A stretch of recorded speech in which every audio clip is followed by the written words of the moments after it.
वा, वा, वा. आज आपला कालाच होणार आहे है ना. पुण्य सारावया भेटे देव ऋषी वधी बालकाशी ठेवू नको. नारद मुनी आले. तुम्ही त्याला कलीचा नारद म्हणता. तुम्ही त्याला काय म्हणता? कलीचा नारद. आपल्या गावातल्या नालायकच्या नालायक माणसाला तुम्ही कलीचा नारद म्हणता. हे नारद मुनींचा अपमान आहे. ज्या गादीवर उभा राहून मी कीर्तन करतोय ही त्यांची गादी आहे. त्याच्यामुळं नारद मुनींना कलीचा नारद हा शब्द कधी लावायचा नाही. कारण हे पाप आपल्या एक जन्मात नाही हजारो जन्मामध्ये फिटणार नाही. ही गोष्ट ध्यानात घ्या. परत कधी शब्द प्रयोग करू नका. नारद ज्याच्या ठिकाणी कुठल्याच वाईट वस्तूची आतमध्ये त्या नारदांच्या ठिकाणी कुठलीच वाईट वस्तू नाहीये त्याचं नाव आहे नारद.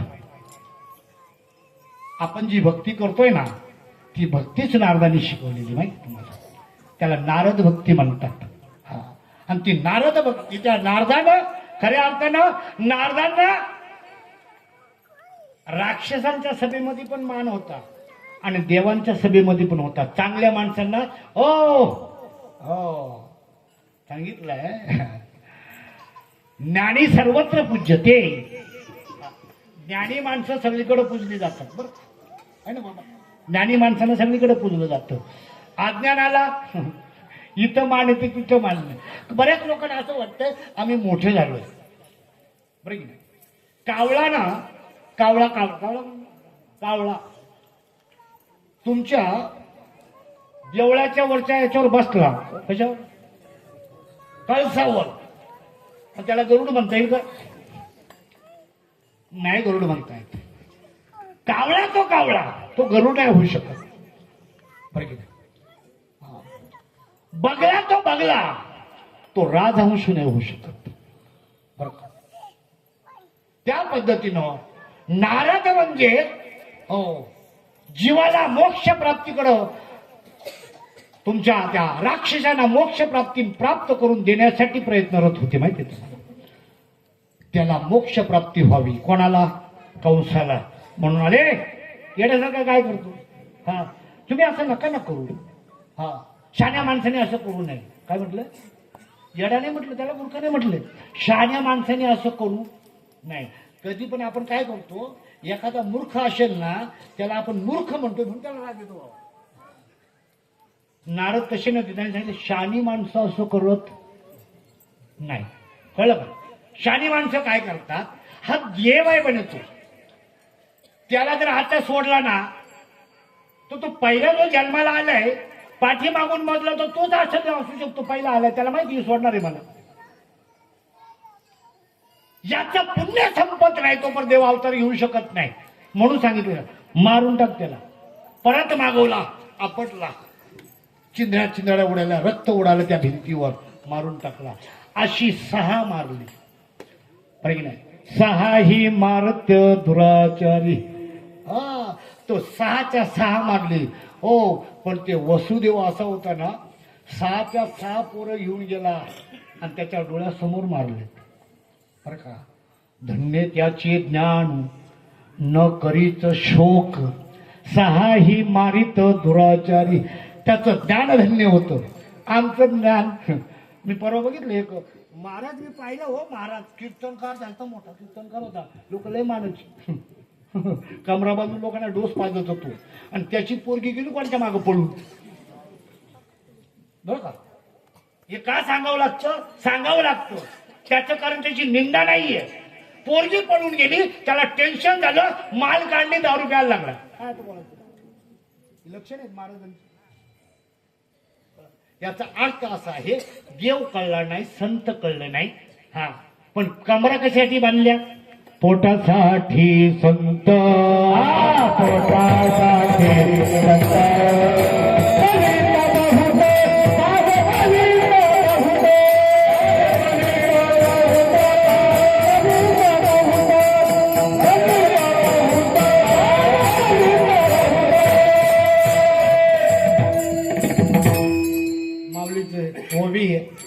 ज्ञान मोटके ज्ञातया दाविनात व धनंजया ते स्वीकाराया के त्याजावया पर्वते जो थोडस ज्ञान आहे.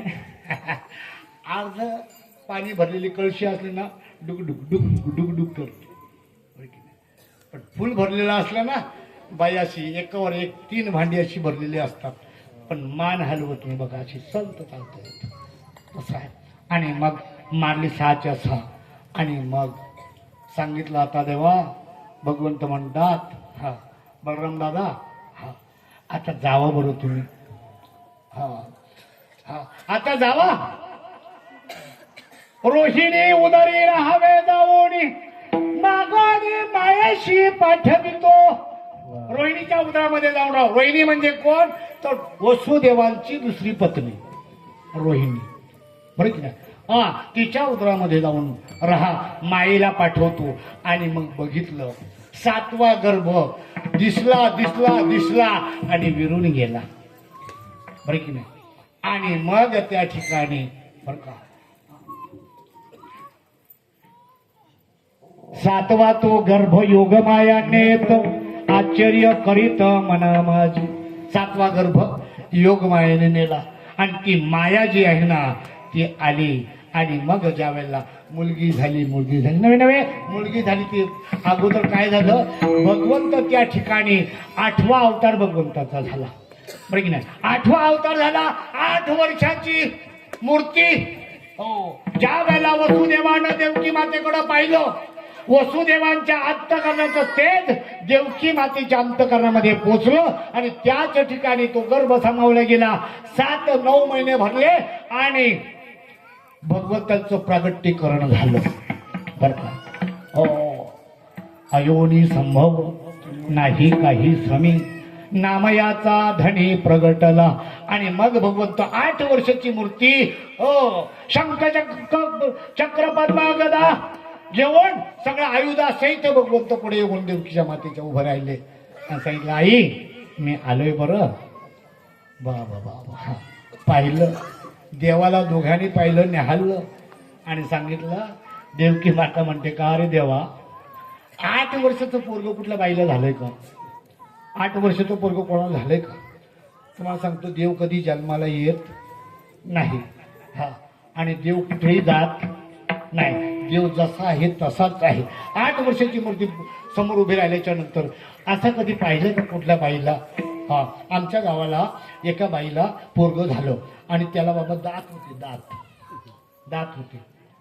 येडी लोक, जुनी लोक येडी होते. त्याने गरम पाणी केलं, त्याचं ओतून मारून टाकलं, राक्षस जन्माला. कळलं का तुम्हाला? आणि देव 8 वर्षाचा हाताने घेऊन देवकी माता म्हणते का रे देवा हात्याला सकट कोण येतो का जन्माला? हात्याला सकट कोण जन्माला येतो का? हा, हे कशासाठी पाहिजे? म्हणे नाही मी आलोय ना तुला कळावं म्हणून आलोय, असं का मी आलोय म्हणून, म्हणजे तुझी भीती झाली, तुझ्या मनातला संशय निघून जावा म्हणून ह्या स्वरूपात मी आलोय. तर म्हणे ठीक आहे, पण आता काय कर म्हणे, कोणी जर बघितलं तुला बोलताना तर मग गडबड होईल. कारण लहान पोरं काय बोलतात नाही बोलत. मग देव म्हणतात छोटे झाले आणि छोटे झाले आणि ते आयुध वगैरे सगळी अंतर्धान पावली गेली आणि त्या ठिकाणी छोटे झाल्याच्या नंतर परत देव गप्पा मारतात वसुदेव देवकीशी. आणि गप्पा मारता मारता देवकी माता म्हणते आता लहान झाला हे पण ठीक आहे, पण लहान मुलं काय बोलत नाही, लहान मुलं रडतात, बरं की नाही. तर मग देवाने रडायला सुरुवात केली आणि रडायला सुरुवात केल्याच्या नंतर बरं की नाही देवकी माता म्हणते बाबा अरे एवढा जोराने नको रडू ना, दूध उठतील ना तुला घेऊन जातील, तुला आमचा वियोग आम्हाला तुझा सण होणार नाही, मग काय करा? बरं की नाही तुम्ही बोलू नको म्हणे, रडू नको आता तू. देव म्हणतात पहिले बोलत होतो बोलू देत नव्हते, रड म्हणते रडायला लागत आता रडू देत नाही, बरं की नाही. सांगितलं मी आता का तुम्हाला सांगतो तेवढं ऐका आणि काय करा माहितीये का, या ठिकाणी मी तुम्हाला जन्माला आलोय, बरं की नाही. मी तुम्हाला सगळ्यांना सोडवणार आहे, पण आता एक गोष्ट करा, या ठिकाणी गोकुळामध्ये रोहिण्याच्या गोकुळामध्ये एक मुलगी जन्माला आली नंदाच्या घरी आणि ती मुलगी जन्माला आली आहे, मला इथून न्यायचं त्या ठिकाणी ठेवायचो आणि ती मुलगी घेऊन यायचं. नंदाच्या घराला मत नेही गोकुळाला नंदाच्या घराला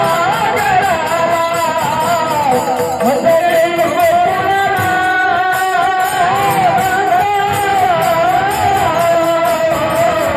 मत नेही गोकुळाला नंदाच्या घराला घराला मजनी गोकुळाला माया उपजली तेथ ठेवी मज आणि येत बरं की नाही. हा आणि तिला इथं घेऊन येत आणि मग ज्या वेळेला वसुदेवाने काय केलं देवाला उचलला बरं की नाही. उचलला कमळापती पायची उचलला कमळा पायची बंधन गळते पायची बंधन गळते पायची बंधन गळते उचलला कमळापती पायची बंधन गळते पायची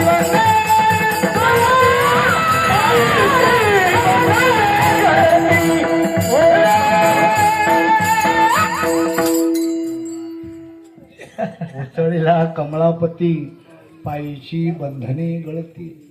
देव कसा उचलायचा ते कळलं पाहिजे. कळलं आपल्याला देव उचलायची माहित नाही. संत देव उचलण्याची प्रक्रिया सांगतात. आपल्याला देव उचलता येतं नाही उचलता येत. हा देवाला उचललं ना की बंधनं घालतात बरं की.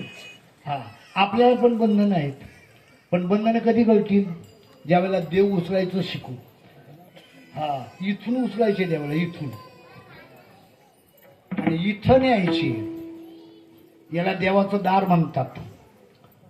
इस बंगले को 10 दरवाजा बीच में पवन का खंभा रे बीच में पवन का खंभा रे आवत जावत कोई नहीं देखे यही बड़ा चंगार खूब बनाया बे अंदर नारायण सोया. उचलला इथून आणि इथं घेतला. हे 10वं द्वार आहे. याला म्हणतात देवाची द्वारी. उभा आम्ही देवळाच्या दारात गप्पा मारायला विड्या प्यायला. देवाची द्वारी उभा क्षणभरी मग तेने मुक्तीचारी साधेला बरी नाही. आणि ती प्रक्रिया ज्या दिवशी कळाली उचलला आणि मग ज्या वेळेला यमुने मधून ज्या वेळेला जात असताना यमुनेला पूर आलेला.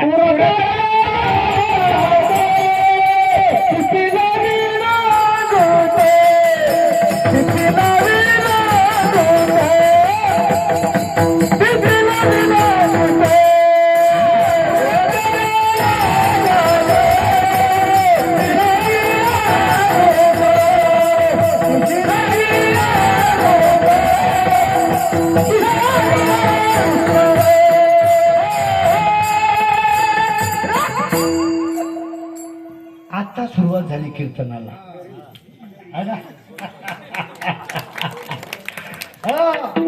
पूर चढला ताट तेने लाविला अंगुष्ट बर का. आणि ज्या वेळेला बर का तो देवाला उचलून जेव्हा तो निघाला त्यावेळेला विजांचा कडकडाट मंद मंदे पडे पाऊस श्री छायाधरी शेष मंद मंद पाऊस पडतो. देवाला उचलला ना देवा का ती स्थिती होती. आतमध्ये विजांचा कडकडाट होतो. हो यमुनेला पूर येतो. हा बघा कंठी प्रेम दाटी नैनी नीरलोटे हृदयी प्रगटे नामरूप. आणि मग त्यावेळेला देवाला घेऊन जात असताना यमुना मातेला वाटलं या विश्वाचा मालक आज या ठिकाणी आलेला आहे आणि त्याचं दर्शन आपल्याला व्हावं म्हणून यमुना नदी अशी उसळा घेत होती. पूर वाढत चाललेला होता. वसुदेवाच्या गळ्यापर्यंत पाणी आलं. नाकात पाणी जाण्याची वेळ आली. देवाने बघितलं हे नमुन्यावारी जाईल बाबा आपल्या नादामध्ये. म्हणून देवाने अंगठा बाहेर काढला आणि यमुना मातेला स्पर्श केला. दर्शन झालं यमुना मातेला. श्रीकृष्ण भगवान की दर्शन झालं. तसंच वाट करून दिली यमुना मातेनं. आणि मग भगवंत गोकुळात आणलं. त्या ठिकाणी माझ्या यशोदा माता झोपलेल्या होत्या. त्या ठिकाणची ती मुलगी घेतली. देवाला तिथं ठेवलं होय की नाही. आणि वसुदेव परत याच्यामध्ये आले, कारागृहामध्ये आले. आणि कारागृहात आल्याच्या नंतर मग त्या ठिकाणी त्या मुलीला घेऊन आले. तिथून माया आणली ना. देवाला ठेवला आणि मायेला घेऊन आला. आणि मायेला घेऊन आल्याच्या नंतर मुलगी जन्माला आली ना. माय जास्त रडते माहिती ना तुम्हाला. रे माया कार्य कंत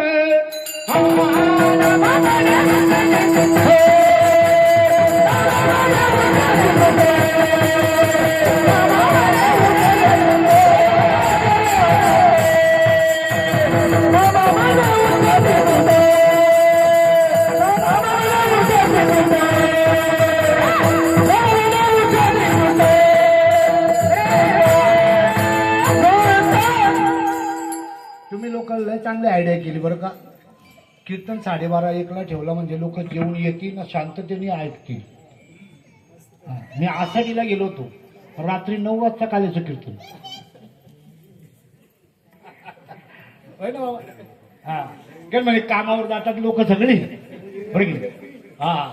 शास्त्राप्रमाणे नाही कीर्तन करायचं लोकांच्या मनावर. चालेल बघा ना. आता मला अशी घाई झाली आहे की काय करावं. पण ज्याचं खावं शीत त्याचं करावं काम नीट. बरं की नाही. हो असं आहे ते. आणि म्हणून 2 तास आपण सेवा केलीच पाहिजे बरं की नाही. आता तसं आपण 12:30ला चालू केलंय. आता 3 वाजले म्हणजे 2.5 तास झाले. अर्धा तास जास्त झालं. पाकिट थोडंसं वाढवा. विठाला विठाला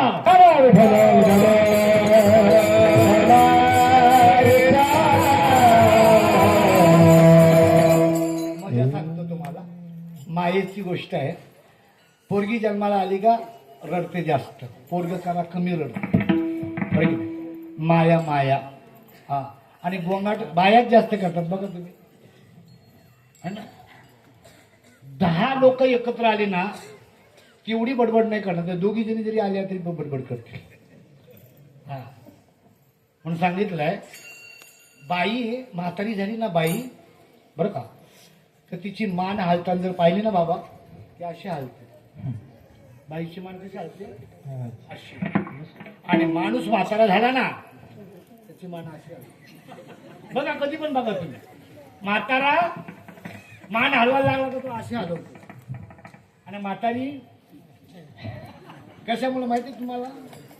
म्हातारी म्हणते खेळायचं का. खेळायचं अजून नको म्हणे आता दमलो. माया रडे करी आकांत. आणि तुका म्हणे उठती नामा म्हणे उठती दूध. हा ना. आणि मग आले सगळे. आणि मग कंस राजा आला आणि तिला पकडलं. आणि पकडल्याच्या नंतर तू मात्र झाली तुझी मान तशी चालणार नाही बघून घे.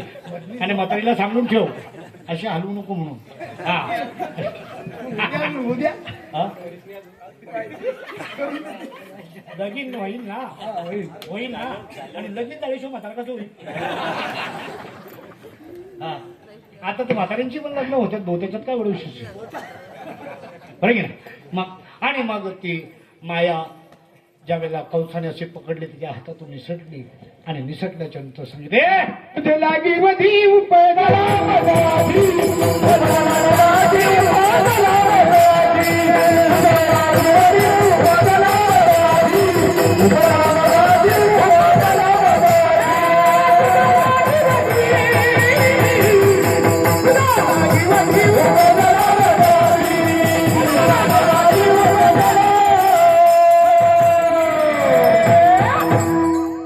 तुझं लागी वधी उपजला मज आधी माझ्या अगोदर जन्माला आलाय तो.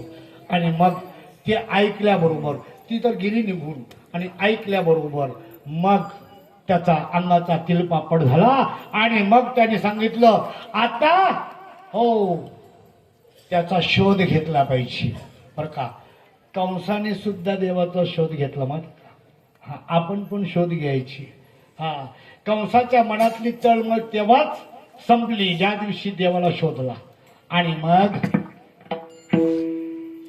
सभा घेतली. आता काय करायचं काय करायचं. सभा घेतल्याच्या नंतर बरं की नाही मग त्या पुतणेनं हा पैजेचा विडा उचलला. मी मारेन त्याला तू काय काळजी करू नको. आणि इकडं काय झालं माहितीये का हा गोकुळीच्या सुखा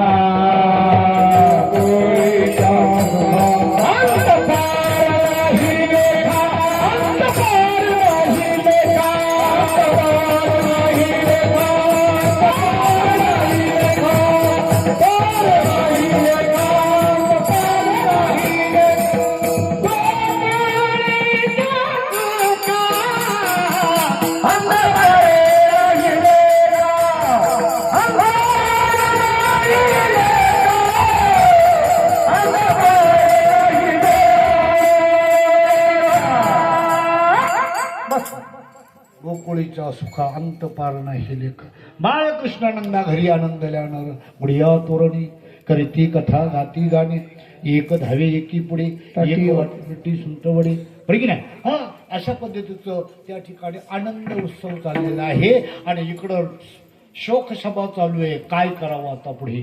आणि मग त्या पुतना मावशीने विडा उचलला आणि पुतना मावशी गोकुळात आलेली आहे.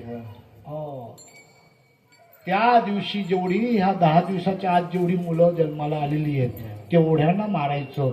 तिनं हो छातीला विष लावून आलेली. छातीला विष लावून आलेली आहे. आणि विष लावून आल्याच्या नंतर सगळीकडे शोध घेता घेता आणि विचारलं तुमच्या गावामध्ये कोणाला मुलगा झालाय कोणाला लेकरू झालंय. त्याने सांगितलं नंदाच्या घरी लेकरू झाले बाबा बरं की नाही. हो तिथं मुलगा जन्माला आलाय. आणि ही गेली आणि आवाज दिला यशोदे अगं बाहेर ये. कोण आहे बाई तुम्ही. अगं मी तुमची अमुक अमुक अशी लांबची तुझी बहीण आहे. तुझ्या लग्नात काय मला यायला मिळालं नाही म्हणून आज आली आहे. तुझ्या लेकराला पाहायचं आहे. तिने बघितलं ही माझी काही बहीण मला कळाली नाही पण कोण आहे बरं का. पुतना पुतना म्हणजे तू म्हणजे पवित्र आणि तना म्हणजे नाही. जी पवित्र नाही ती पुतना बरं की नाही. माणसाची वासना ही कधी पवित्र नसते. पुतना म्हणजे वासना बरं की नाही. आणि ज्या वेळेला त्या पुतण्याला देवाला आत गेली देवाला पाळण्यामध्ये देव झोपलेले होते बरं का. आणि देवाने तिला पाहिल्याबरोबर अशी कुस बदलली. का कुस बदलली असेल. कुस बदलण्याचं कारण बाई ग तू आलेली आहेस पण आता परत जा